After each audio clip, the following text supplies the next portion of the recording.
I'm on Causeway Boulevard and I am just turning right onto the sandy roadway. I just wanted to show you what a sharp turn this is. Okay, I'm turning right and I'm getting ready to go off the edge, so I have to back up. This is to get down to the bird sanctuary area. I just want to show it, how hard it is. Okay, I have to back up. And now I have to go around the bush. It's really hard. Okay, so now I made the turn and you can see you wouldn't want to go down there, drop off this more. So I just want to show, it's not a wide road. I have a Dodge Durango.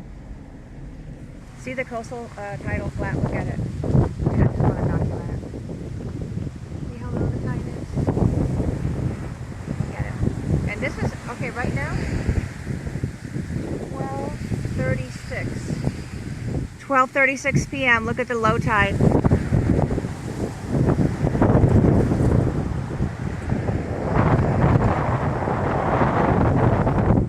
So here is this tiny, tiny area.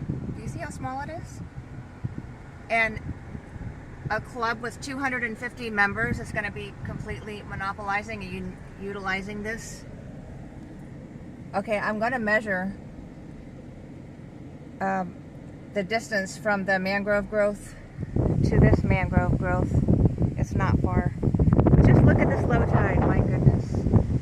This is really a bad place to have a sailing club. I'm sorry. And I would be shocked out of my mind if Pinellas County will allow these extensive and very important seagrass beds to be destroyed by the kind of intense use that will happen from the sailing club. And there's an osprey fishing, and you know why he's fishing here? Because these seagrass beds provide amazing habitat for fish, and there are a lot of fish out here. We want to keep these seagrass beds intact. Okay, gotta run. Have a great day.